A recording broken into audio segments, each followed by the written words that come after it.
లూకాసు వార్త 23వ అధ్యాయం 41వ వచనం. మనకైతే ఇది న్యాయమే, మనము చేసిన వాటికి తగిన ఫలము పొందుతున్నాం, కానీ ఈయన ఏ తప్పిదము చెయ్యలేదు అని ఆయన చూసి, యేసు నీవు నీ రాజ్యములోనికి వచ్చినప్పుడు, నీవు నీ రాజ్యముతో వచ్చినప్పుడు, నీవు నీ రాజ్యములోనికి వెళ్ళినప్పుడు, నీవు రాజ్యములోనికి వచ్చినప్పుడు నన్ను జ్ఞాపకం చేసుకో. నాకైతే ఈ శిక్షా విధి, తల్లపైకెత్తి, నాకైతే ఈ శిక్షా విధి న్యాయమే, నాకైతే ఈ శిక్షా విధి న్యాయమే, నాకైతే ఈ శిక్షా విధి న్యాయమే.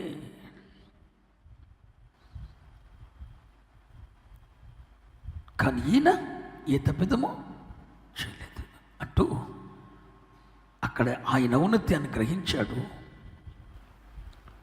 ఒక దొంగ పరదేశం పొందుకున్నాడు, దేవుని కుమారుడు పరదేశం పోగొట్టుకున్నాడు. ఇతడు పరదేశం పొందుకుంటే గల కారణం ఏంటి? సిలువ మరణమునకు తగినంత దుర్మార్గ క్రియలు చేసి వాడు అంటాడు, ఈ శిక్షా విధికి నాకు న్యాయమే, ఈ ఫలం అనుభవిస్తున్నాం, మనం చేసిన దానికి మనం ఫలం అనుభవిస్తున్నాం, ఈ శిక్షా విధి మనకు న్యాయమే. ఓ పిల్లలారా, ఈ సిలువలో ఉన్న దొంగ, ఈ సిలువ మరణానికి గల కారణం నా స్నేహితుడు అని చెప్పలేదు. ఈ సిలువ మరణానికి గల కారణం, ఎంత చెడిపోయిన కార్యాలు చేయడానికి గల కారణం, నా తల్లి నన్ను సరిగ్గా పెంచలేదు, నా తండ్రి క్రమశిక్షణలో ఉంచలేదు, నా స్నేహితుల యొక్క ప్రభావం నా మీద పడింది, నేను 10th క్లాస్ వరకు బాగానే ఉన్నాను, ఇంటర్మీడియట్కి వెళ్ళిన తర్వాత స్నేహితుల ప్రభావం పడి పాడైపోయాను,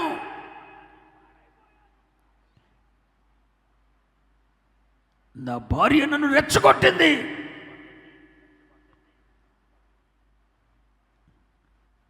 నేను దుర్మార్గుణ్ణి అయిపోయాను. ఎవరి మీద నింద వేయలేదండి, ఎవరి మీద నేరం మోపలేదండి. అసలు ఈ స్థితికి గల కారణం వాడే అని అనలా. ఈ శిక్షా విధి నాకు న్యాయమే, నేను చేసిన దానికి తగిన ఫలం అనుభవిస్తున్నాను. ఈ శుభవేళ నీతో మాట్లాడుతున్నాను. నువ్వెవరివే? ఆదామువా, సిలువలో ఉన్న దొంగవా? ఇద్దరు తప్పు చేశారు. ఆ మొదటి మనుషుడైన ఆదాము పాపం చేశాడు. కొన్ని వందల ఏండ్లు దేవునితో నడిచిన వాడు ఆ ఆదాము పాపం చేశాడు. దుర్మార్గపు జీవితాన్ని జీవించి హంతకుడుగా, నరహంతకుడుగా, ద్రోహిగా, దొంగగా మిగిలిపోయిన వీడు పాపం చేశాడు. ఆదాము చేసిన పాపానికి వచ్చే శిక్ష నిత్య నరకాగ్నిగుండమనే మరణమే. ఈ దొంగ చేసిన దానికి వచ్చే శిక్ష నిత్య నరకాగ్నిగుండమనే మరణమే. కానీ ఒకడు పరదేశం పోగొట్టుకున్నాడు, మరొకడు పరదేశం స్వతంత్రించుకున్నాడు. ఇతడు పరదేశంలో నుండి వెళ్ళగొట్టబడ్డ గల కారణం ఏంటి అంటే, ఆదాముకు దేవుడు ఎందుకు ఏదైనా ఇచ్చాడు? ఈ భూమి మీద నువ్వు పరదేశాన్ని అనుభవించాలని, పరలోక మహిమ ఎలా ఉంటుందో ఇక్కడే నువ్వు అనుభవించాలని దేవుని కోరిక. ఒక మనుషుడు తన స్వరూపంలో, తన పోలికలో, తన మహిమలో ఉన్న ఒక మనుషుడు పరలోకంలో తాను ఎలాంటి అనుభవాన్ని అనుభవిస్తున్నాడో అదే అనుభవాన్ని భూమి మీద అనుభవించాలని కాదా పరలోకమునకు నమూనాగా, పరదేశకు నమూనాగా ఉన్న ఈ ఏదేనును ఆదాముకి ఇచ్చింది. ఒకవేళ ఆదాము యథార్థమైన మనసుతో తిన్నయ్యా, నీ ఆజ్ఞ ధిక్కరించానని యథార్థంగా ఒప్పుకొని ఉంటే క్షమించబడి ఉండేవాడు. తప్పు చేశానని ఒప్పుకోలా. నీవు నాతో కూడా ఉండుటకు నీవు నాకు ఇచ్చిన స్త్రీ. నేను కాదు ఈ తప్పు నా వల్ల జరగల, 90% నా వల్ల జరగల. ఇట్ట ఆదాములాగా బొంకిన వారిలో నేను కూడా ఉన్నానని మీ ఎదురు చెప్తున్నాను. ఒకప్పుడు ఆదాము స్వభావం నాలో కూడా ఉంది. నేను కూడా ఇలాగే చెప్పా. అనేక సందర్భాల్లో మా అమ్మ దగ్గర, నాన్న దగ్గర కాకుండా లోకం ముందు కూడా ఇలాగే చెప్పినటువంటి ఒక భ్రష్టుడను నేను.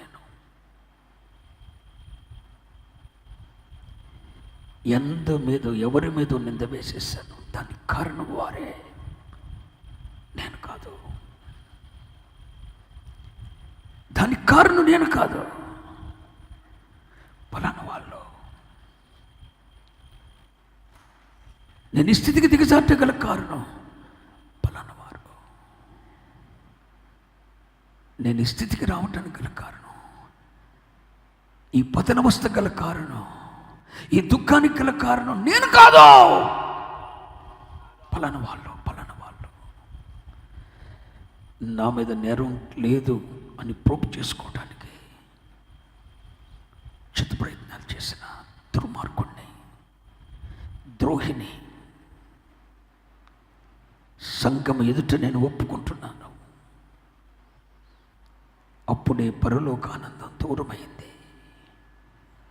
అప్పుడే పరదేశ మహిమ పోగొట్టుకున్నాను. అప్పుడే దుఃఖ దినములు స్టార్ట్ అయ్యాయి. అప్పుడే వేదన భరితమైన జీవితం స్టార్ట్ అయింది. చెమటోడ్చటం అంటే ఏంటో అర్థమైంది. ముండ్ల తుప్పులను దున్నటం ఏంటో అర్థమైంది. గచ్చ పొదలను ఏరి పారవేయటం ఏంటో అర్థమైంది. రాళ్లను ఏరి కుప్పలుగా వేయటం ఏంటో అర్థమైంది. కష్టపడి చెమటొచ్చి భోజనం చేయటం ఏంటో అర్థమైంది. జీవితంలో దేవుడిచ్చిన పరదేశును పోగొట్టుకొని దుఃఖ సాగరమైన జీవితం జీవించటం ఏంటో అనుభవించాను. భూమి మీద ఉన్న పరదేశును, పరలోకాన్ని అనుభవించకుండా వెళ్ళగొట్టుపడ్డాను. ఆదామును నేనే నా జీవితంలో జరిగిన ప్రతికూల పరిస్థితులకు కారణం నేను అని ఆ రోజు ఒప్పుకుంటే పరదేశం నాకు దూరం అయ్యేది కాదు. ఏదేను నుండి వెలివేయబడేవాడిని కాదు. దుఃఖం నన్ను ఆవరించి ఉండేది కాదు. కుటుంబ పరిస్థితులు తల్లకిందులై ఉండేవి కాదు. ఎన్నిటికో కారణం నేనే అని ఆ రోజు అంగీకరించలేకపోయాను. కానీ ఇప్పుడు ఇక భూమి మీద నా దినాలు పరలోకంలో ఉండాలని నేను ఆశపడుతున్నాను. భూమి మీద నా దినాలు పరదేశం అనుభవించాలని కోరుకుంటున్నాను. నేను సచ్చిన తర్వాత, ఎప్పుడో ప్రభు దగ్గరికి వెళ్ళిన తర్వాత అనుభవించే పరలోకం ఏంటో భూమి మీదే శ్రమలు అనుభవించాలని కోరుకుంటున్నాను. నీకు బోధించటం కన్నా మొదట నా జీవితాన్ని నేను ఎదుటించుతున్నాను. నేనే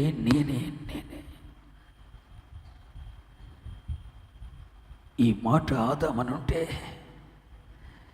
పరదేశంలో పోగొట్టుకుని ఉండేవాడు కాదండి. గచ్చ పొదల్లో, ముండ్ల తుప్పల్లో తిరగాల్సిన పని ఉండేది కాదండి. చెమటోర్చి ఆహారాన్ని పండించుకోవలసిన అగాయిచ్చి ఉండేది కాదండి. ఏదేనులో ఉన్న జీవవృక్ష ఫలం చేతికి అందకుండా ఉండేది కాదండి. వాగ్దాన నెరవేర్పు జరగకుండా ఉండేది కాదండి. కనాదం అంటాడు, నేను కాదు, నీవు నాకు ఇచ్చిన ఈ స్త్రీయే కారణం.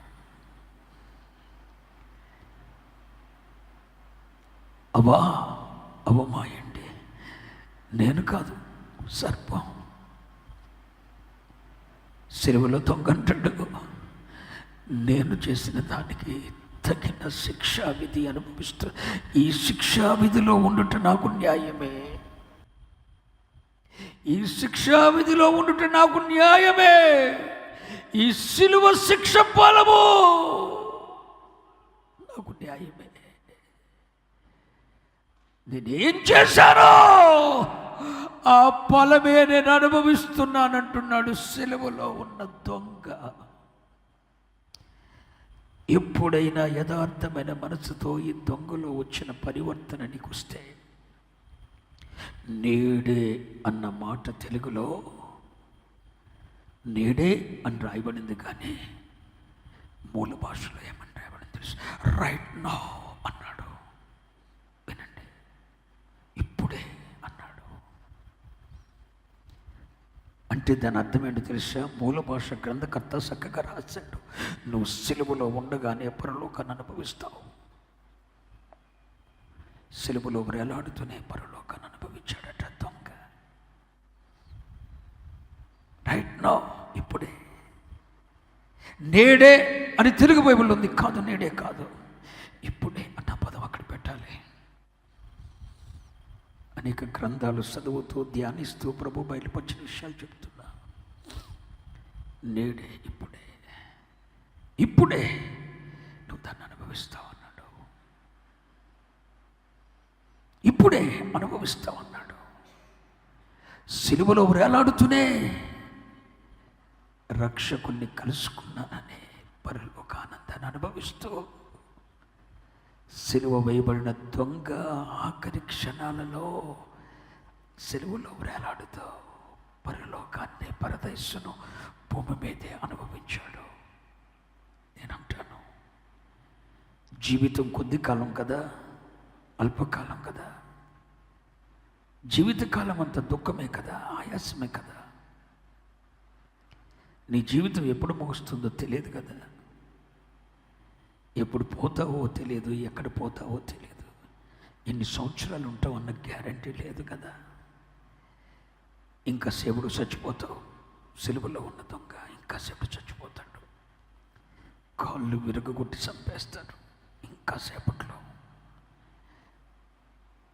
ఇంకాసేపట్లో చనిపోకమునుపు భూమి మీద పరదేశం అనుభవించాడు. భూమి మీద పరదేశం అనుభవించాడు. అప్పుడే పరదేశం అతనిలో ప్రవేశించింది. ఆ భయంకరమైన శ్రమలో కూడా పరదేశం అనుభవించాడు. జీవితకాలం సంకనాకిపోయింది. 50 సంవత్సరాలు వృధాగా వెళ్ళిపోయాయి. 45 సంవత్సరాలు నట్టేట్లో కలిసిపోయాయి. 25 సంవత్సరాలు సుఖలేని బ్రతికావు. ఉన్న కాలం ఇంకెంతకాలం ఉంటావో నీకు తెలియదు. ఎప్పుడు పోతావో తెలియదు, ఎక్కడ పోతావో తెలియదు. ఉన్న 4 గడియలు, నీవు జీవించబోతున్న 4 సంవత్సరాలు, 4 క్షణాలు లేదా 4 నిమిషాలు, 4 క్షణాలు భూమి మీద పరలోకం అనిపించు. 4 గంటలే ఉన్నాయా నీకు? ఆ 4 గంటలు అనుభవించు. 4 దినాలు ఉన్నాయా? ఆ 4 దినాలు అనుభవించు. 4 సంవత్సరాలు ఉన్నాయా? ఆ 4 సంవత్సరాలు అనుభవించు. ఇంకా నీకు 40 సంవత్సరాలు ఉన్నాయా? ఆ 40 సంవత్సరాలు పరలోకాన్ని అనుభవించు. అనుభవించాలంటే నువ్వేం చేయాలి?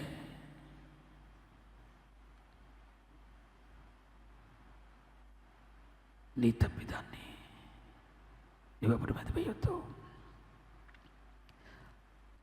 అపరాధములో పడింది ఆదాము,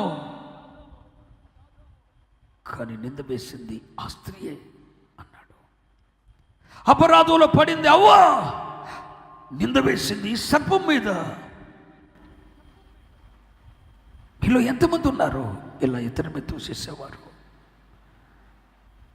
ఇలా నీవు నీ నెపాన్ని, నీ తప్పిదాన్ని ఇతరుల మీద వేసినంత కాలం దేవుడే స్వయంగా తన స్వరంతో నీతో మాట్లాడుతున్నాడు. గ్రహించు. ఉన్న చోటున, ఉన్న పొలాన నీ తప్పిదం ఒప్పుకో. నేనే కారణం. ఎవడి మీద దోసేయొద్దు, దేని మీద దోసేయొద్దు. బిడ్డలు సరిగ్గా లేరని వాళ్ళని అనటం కంటే నేను సరిగ్గా పెంచలేకపోయాను,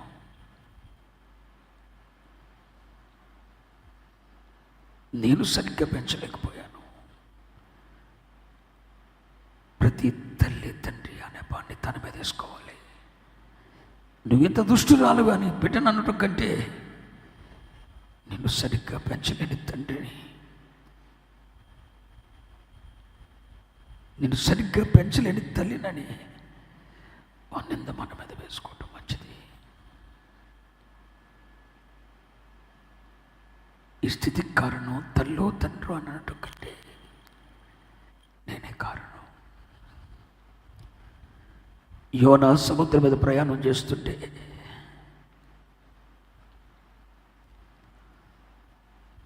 పెద్ద తుఫాను వచ్చింది, ఓడ బద్దలైపోయి కథ వచ్చింది. ఎందుకు వచ్చిందంటే యోనా మీదకి వచ్చింది. యోనా అంటాడు, సీట్ వచ్చింది, నన్ను ఎందుకంటారు మీరు అనలా? ఈ పెద్ద తుఫాను, గొప్ప తుఫాను నా మూలంగానే వచ్చింది. వాడులో ఉన్న వారందరితో కొన్ని వందల మంది ఎదుట ఒప్పుకుంటున్నాడండి, ఓ యోనా, ఈ పెద్ద తుఫాను, ఈ సముద్రంలో ఈ పెద్ద తుఫాను నా మూలంగా నన్ను బట్టే వచ్చింది. స్వయంగా ఓడ నావికుడితో యోనా ఒప్పుకుంటున్నాడు, నా మూలంగా ఈ తుఫాను వచ్చింది.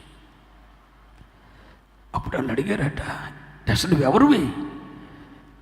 నేను జీవము గల దేవుని ప్రవక్తను, మరి నీ మీదకి ఎందుకు వచ్చింది?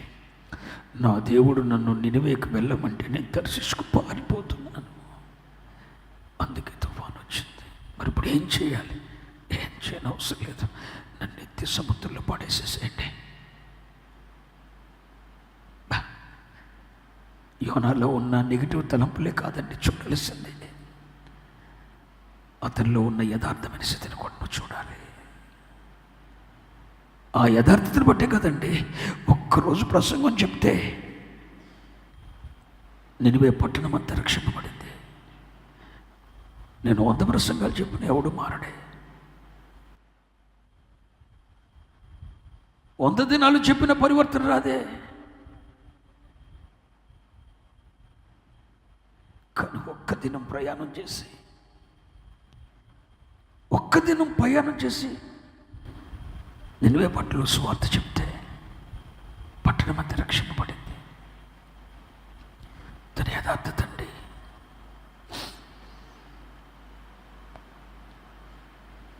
మరి ఈరోజు నిన్ను అడుగుతున్నాడు దేవుడు,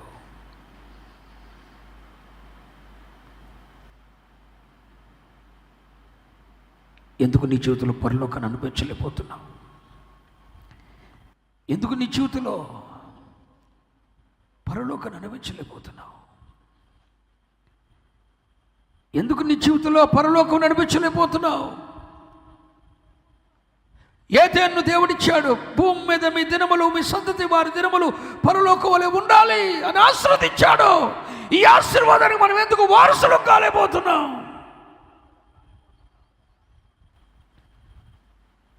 ఆయన చెప్పింది ఏదో చేయలేదు. అంతేకాదండి, తప్పు చేసింది మనం, కానీ ఇతరుల మీద దోషేసాం. మనం నీతిమంతులు కనపడాలంతే.